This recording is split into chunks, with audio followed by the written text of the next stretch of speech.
After from the Netherlands. Kind of a movie about being stuck. I think a lot of people can relate to this no matter how old or young you are. And you want to make the first comment on Forever Young? Well, first of all, you kind of took my comment, and that's exactly what I was going to say. I think anybody can relate to this, whether they're 20 or 60. I thought that the sound in this film was really good. The moments of absolute silence, and another moments of all the street noise, and very, very well done, and minimal dialogue, and yet it tells a complete story, even with just a few words.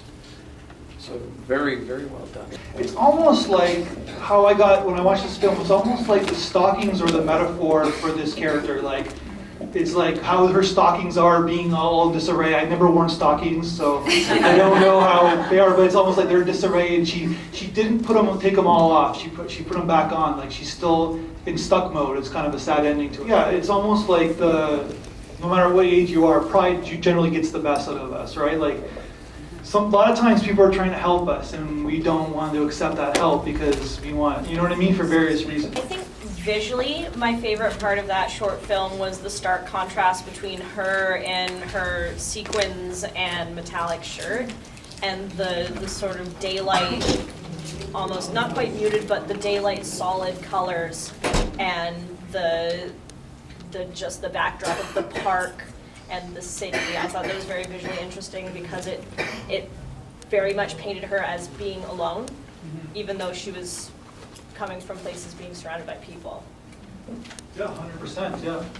There's nothing worse than a feeling than like opening up a door after darkness for a long time. That shot where she opens up in like the city of Amsterdam, where it's like, okay, this is reality kind of a thing. I thought it was interesting the way I was hooked from the beginning because it started out tragic and we weren't quite sure what was going to go on, but I do think she was a bit of a victim in the sense that she kept saying she was okay when she wasn't. Yeah. And it was almost like in that culture of the Y generation, you're expected to be so independent, you're expected to man your life and do it well, and to reach out is almost a fault maybe. So I thought maybe I caught a glimpse of that, but I wasn't sure. And then at the end of the day, the solution was just another party, which was hard. Yeah.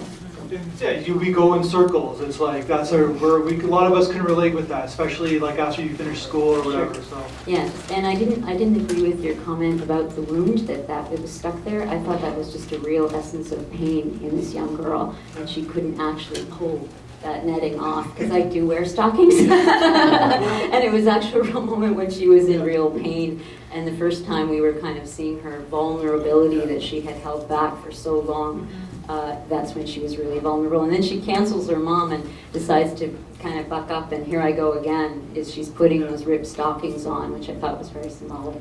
Well, this jump, like basically the wound is a matter of like she can't take off her stocking because of the wound, but also she can't move to the next level because of her wounds inside, kind of exactly, thing too. Go ahead. Yeah, thanks. I agree with both of you. I think the wound is just her insides and, where she's at, where she feels like, how she feels truly on the inside, and the stockings is like her outer appearance, like what she puts on for everybody else, and even herself a little bit.